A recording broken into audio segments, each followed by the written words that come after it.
ಭಾರತಕ್ಕೊಂದು good news. ಭಾರತದಲ್ಲಿ ಯಾವುದು ಕಡಿಮೆ ಇದೆ ಹೇಳಿ, ಆದರೆ ಎಲ್ಲೊಂದು ಕಡೆಗೆ ಈ ತೈಲ ಮತ್ತು ಗ್ಯಾಸ್ ವಿಚಾರಕ್ಕೆ ಸಂಬಂಧಪಟ್ಟಂಗೆ ನಾವು 80% ನಾವು ಡಿಪೆಂಡ್ ಆಗಿರುವಂಥದ್ದು ಅನ್ಯ ರಾಷ್ಟ್ರಗಳ ಮೇಲೆ. ಆದರೆ ಈಗ ನಮಗೊಂದು ಗುಡ್ ನ್ಯೂಸ್ ಸಿಕ್ಕಿದೆ. ಅಂಡಮಾನ್ ದ್ವೀಪಗಳಲ್ಲಿ ಅನಿಲ ನಿಕ್ಷೇಪ ಇದೆ, ಗ್ಯಾಸ್ ನಿಕ್ಷೇಪ ಇದೆ. ಅಲ್ಲಿ ಪೂರ್ವ ಕರಾವಳಿಯಿಂದ ಈಸ್ಟ್ ಕೋಸ್ಟಲ್ ಇದೆಯಲ್ಲ, ಅಲ್ಲಿಂದ 15 ಕಿಲೋಮೀಟರ್ಸ್ ದೂರ, 15 ಕಿಲೋಮೀಟರ್ ದೂರದಲ್ಲಿ ಪತ್ತೆಯಾಗಿದೆ. ಶ್ರೀ ವಿಜಯಪುರಂ 3 ಅನ್ವೇಷಣಾ ಬಾವಿಯಲ್ಲಿ ಇದು ಪತ್ತೆಯಾಗಿರುವಂಥದ್ದು. ಆಯಿಲ್ ಇಂಡಿಯಾ ಲಿಮಿಟೆಡ್ ಇದನ್ನು ಶೋಧನೆ ಮಾಡಿದೆ. ಜ್ವಾಲೆ ಉರಿಸುವ ಮುಖಾಂತರ ದೀಪ ಹಚ್ಚಿದಂಗೆ ಆಗಿದೆ. ಜ್ವಾಲೆಯನ್ನು ಉರಿಸುವ ಮುಖಾಂತರ ಅನಿಲ ಸಂಗ್ರಹವನ್ನು ಖಚಿತಪಡಿಸಿದೆ. ಖುದ್ದು ಹರ್ದೀಪ್ ಸಿಂಗ್ ಪುರಿ ಇದಕ್ಕೆ ಸಂಬಂಧಪಟ್ಟಂಗೆ ಶುಭ ಸುದ್ದಿನ ಕೊಟ್ಟಿದ್ದಾರೆ. ನೋಡಿ, ಅವರು ಮಾಡಿರುವಂಥ ಟ್ವೀಟನ್ನು ಕೂಡ ನಾವು ತೋರಿಸ್ತಾ ಇದ್ದೀವಿ. ಒಂದು ವಿಡಿಯೋ ಕೂಡ ಮಾಡಿದ್ದಾರೆ. ದೀಪ ಉರಿಯೋದ್ರ ಮುಖಾಂತರ ಇಲ್ಲೂ ಕೂಡ ಬೆಳಕಿದೆ ಅಂತ ತೋರಿಸುವಂಥ ಪ್ರಯತ್ನ. ನಮ್ಮಲ್ಲಿ ಕೂಡ ಅನಿಲ ನಿಕ್ಷೇಪ ಇದೆ ಅನ್ನುವಂಥದ್ದು ಇದೆಯಲ್ಲ, ಅದಕ್ಕಿಂತ ದೊಡ್ಡ ಆನಂದ ಯಾವುದಿದೆ ಹೇಳಿ. ಶ್ರೀ ವಿಜಯಪುರಂ 3 ಈ ಬಾವಿಗಳನ್ನು ಹುಡುಕ್ತಾ ಇರ್ತವೆ ಕೆಲವೊಂದು ಟೀಮ್ಗಳು. ಆಯಿಲ್ ಇಂಡಿಯಾ ಲಿಮಿಟೆಡ್ ಸಂಶೋಧನೆ ಮಾಡಿದೆ. ಇದನ್ನು 355 ಮೀಟರ್ ಆಳದಲ್ಲಿ, ಸಾಮಾನ್ಯ ಸಂಗತಿನ, ಹೆಚ್ಚು ಕಡಿಮೆ 1200 ಅಡಿ ಕೆಳಗಡೆಗೆ ಅನಿಲ ನಿಕ್ಷೇಪ ಪತ್ತೆಯಾಗಿದೆ. 3 ಬಾವಿಗಳಿದೆ. ಅದರಲ್ಲಿ 2 ಬಾವಿಗಳಲ್ಲಿ ನೈಸರ್ಗಿಕ ಅನಿಲ ಇದೆ. ಅದರ ವಿಡಿಯೋವನ್ನು ಹಂಚಿಕೊಂಡಿದ್ದಾರೆ ಹರ್ದೀಪ್ ಸಿಂಗ್ ಪುರಿ. ಎಂಥ ಬಿಕ್ಕಟ್ಟನ್ನು ಎದುರಿಸ್ತಾ ಇದ್ದೀವಿ ನಾವು. ದರಿದ್ರ ಈ ಬೇರೆ ಬೇರೆ ರಾಷ್ಟ್ರಗಳು ಕಿತ್ತಾಡ್ಕೊಂಡು ಅಂತಂದರೆ ಅದರದ್ದು ನೇರವಾದಂಥ ಪರಿಣಾಮ ನಮ್ಮ ಮೇಲೆ ಏನು ಹೇಳಿ. ಇದು ನೋಡಿ, ದೀಪ ಹಚ್ಚಿದ್ರು ಅಂತನೂ ಹರ್ದೀಪ್ ಸಿಂಗ್ ಪುರಿ.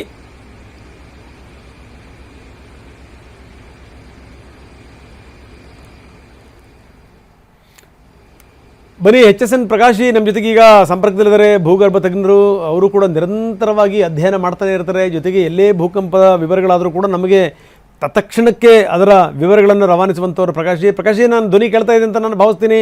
ಏನು ಸರ್ ಇದು ಇದು ಇದು ಹಚ್ಚಿರುವಂಥ ದೀಪ ಇದೆಯಲ್ಲ, ಇದು ಸಾಮಾನ್ಯ ದೀಪ ಅಲ್ಲ, ಇದು ಬೆಳಕು. ಇದು ಏನಂತೀರಿ? ಹೌದೌದು, ಖಂಡಿತ.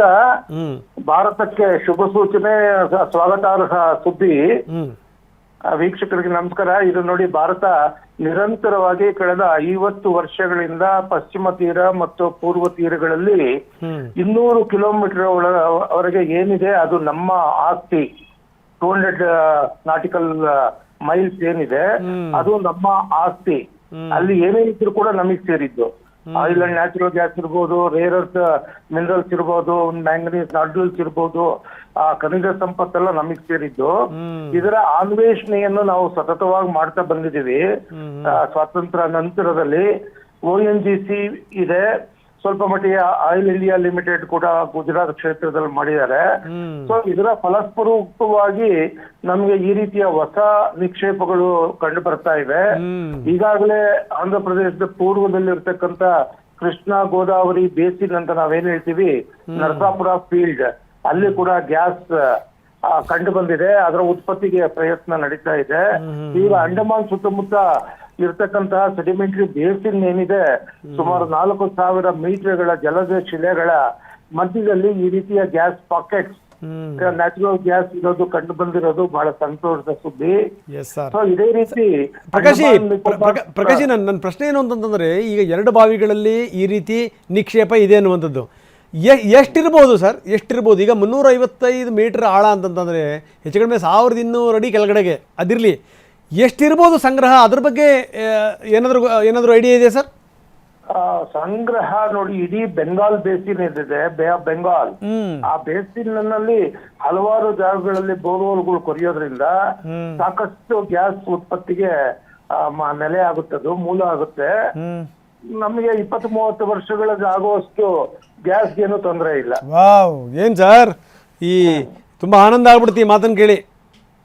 ಯಾತಕ್ಕೆ ಅಂದ್ರೆ ಇಲ್ಲಿ ಒಂದು ಪ್ಲಸ್ ಪಾಯಿಂಟ್ ಇದೆ. ಅಂಡಮಾನ್ ನಿಕೋಬಾರ್ ದ್ವೀಪಗಳು ಮೂಲತಃ ಜ್ವಾಲಾಮುಖಿಯ ದ್ವೀಪಗಳು. ಸುಮಾರು 425 ಜ್ವಾಲಾಮುಖಿ ದ್ವೀಪಗಳಿವೆ. ಅವು ಇವತ್ತಿನ ದಿವಸ ಸಕ್ರಿಯವಾಗಿಲ್ಲ. ಹಿಂದೆ ಸಕ್ರಿಯವಾಗಿದ್ದಾಗ ಅವುಗಳ ಶಾಖ ಏನಿದೆ, ಆಳದಿಂದ ಮೇಲಕ್ಕೆ ಬರಬೇಕಾಗಿರೋ ಶಾಖ ಈ ಜಲಶಿಲೆಗಳಲ್ಲಿ ಇರ್ತಕ್ಕಂತ ಗ್ಯಾಸ್ ಮಾಲಿಕ್ಯೂಲ್ಸ್ ನ ಮೊಬಲೈಸ್ ಮಾಡಿ ಹೈಡ್ರೋಕಾರ್ಬನ್ಸ್ ನ ತೈಲವಾಗಿ ಮತ್ತು ಗ್ಯಾಸ್ ಆಗಿ ಪರಿವರ್ತನೆ ಮಾಡ್ತವೆ. ಆ ಶಾಖ ಜ್ವಾಲಾಮುಖಿ ಶಾಖ ಇದ್ರೆ ಅದು ಸಾಧ್ಯ ಆಗುತ್ತೆ. ಪೆಟ್ರೋಲಿಯಂ ನ್ಯಾಚುರಲ್ ಗ್ಯಾಸ್ ಉತ್ಪತ್ತಿಗೆ ಸೆಡಿಮೆಂಟರಿ ಬೇಸಿನ್ ಒಂದು ಕಾರಣ, ಅದು ಫಾಸಿಲಿಟೇಟರ್ಸ್ ಆಗಿರ್ಬೇಕು, ಹೌದು, ಮೈಕ್ರೋ ಮ್ಯಾಕ್ರೋ ಫಾಸಿಲ್ಸ್ ಇರಬೇಕು. ಇವುಗಳಲ್ಲಿ ಇರ್ತಕ್ಕಂತ ಹೈಡ್ರೋಕಾರ್ಬನ್ ಮೆಟೀರಿಯಲ್ ಮೊಬಲೈಸ್ ಆಗಿ ಆ ಥರ್ಮಲ್ ಕಂಡೀಷನ್ಸ್ ಅಲ್ಲಿ ಅವು ಆಯಿಲ್ ಆಗಿ ಕನ್ವರ್ಟ್ ಆಗ್ತದೆ. ಸೊ ಆ ರೀತಿಯ ಪ್ಲಸ್ ಪಾಯಿಂಟ್ ಇದೆ ಅಂಡಮಾನ್ ನಿಕೋಬಾರ್ ಸುತ್ತ. ಓಕೆ ಓಕೆ, ಅಂದ್ರೆ ನೀವು ಹೇಳ್ದಂಗೆ ಒಂದು 25-30 ವರ್ಷ ನಮಗೇನು ತೊಂದರೆ ಇಲ್ಲ, ನಾವು ಬೇರೆ ದೇಶದ ಮೇಲೆ ಡಿಪೆಂಡ್ ಆಗೋದು ಅದೆಲ್ಲ ತಪ್ಪುತ್ತೆ ಅಂತ. ಆದ್ರೂ ಕೂಡ ನಮ್ಮ ರಿಕ್ವೈರ್ಮೆಂಟ್ ಏನಿದೆ, ನಮ್ಮ ಇಂತಹ ಬೃಹತ್ ದೇಶ ಇಷ್ಟೊಂದು ವಾಹನಗಳಿಗೆ ಬೇಕಾದಂತಹ ಗ್ಯಾಸ್ ನಮ್ಮ ಈಗ ಪ್ರಸ್ತುತದಲ್ಲಿ ಕೇವಲ 20% ಮಾತ್ರ ಕ್ಯಾಂಬೆ ಮತ್ತು ಅಸ್ಸಾಂನಲ್ಲಿ ಸಿಗ್ತಾ ಇದೆ. ಹೌದು. ನಮ್ಮ ಇಂಡೋ ಗ್ಯಾಂಜೆಟಿಕ್ ಅಲಿವಿಯಂ ನಲ್ಲೂ ಕೂಡ ಹಿಮಾಲಯ ಪರ್ವತದ ತಪ್ಪಲು ಪ್ರದೇಶದಲ್ಲೂ ಕೂಡ ಪ್ರಯತ್ನಗಳು ನಡೀತಾ ಇದೆ. ಕೆಲವು ಕಡೆ ಪಾಸಿಟಿವ್ ಇಂಡಿಕೇಶನ್ ಬಂದಿದೆ, ಬಟ್ ಫೈಂಡ್ ಬಂದಿಲ್ಲ. ಬಟ್ ಈ KG ಬೇಸಿನ್ ಮತ್ತು ಅಂಡಮಾನ್ ಬೇಸಿನ್ ಎರಡೂ ಕೂಡ ಒಟ್ಟು ಸರ್ ಏನಾದರೂ ಎಮರ್ಜೆನ್ಸಿ ಬಂದಂತ ಸಂದರ್ಭದಲ್ಲಾದ್ರೂ ನಾವು ಮ್ಯಾನೇಜ್ ಮಾಡ್ಕೊಳ್ಳುವಂತ ಸ್ಥಿತಿ ಇದೀವಿ, ಏನು ನೋ ಡೌಟ್. ಖಂಡಿತ ಇಂಪ್ರೂವ್ ಆಗುತ್ತೆ. ಈಗ ನಾನು ಹೇಳಿದಾಗೆ 20% ಜೊತೆಗೆ 10% 30% ರಿಕ್ವೈರ್ಮೆಂಟ್ ಪೂರ್ತಿ ಆಗುತ್ತೆ. ಎಸ್ ಪ್ರಕಾಶ್, ಮತ್ತೆ ನಾನು ನಿಮ್ಮ ಜೊತೆ ಸುದೀರ್ಘವಾಗಿ ಮಾತಾಡ್ತೀನಿ ನಾನು ಮುಂದಿನ ಸಂಚಿಕೆಯಲ್ಲಿ. ಥ್ಯಾಂಕ್ ಯು ವೆರಿ ಮಚ್ ತಮ್ಮೆಲ್ಲ ಮಾಹಿತಿಗೆ. ನೋಡಿ,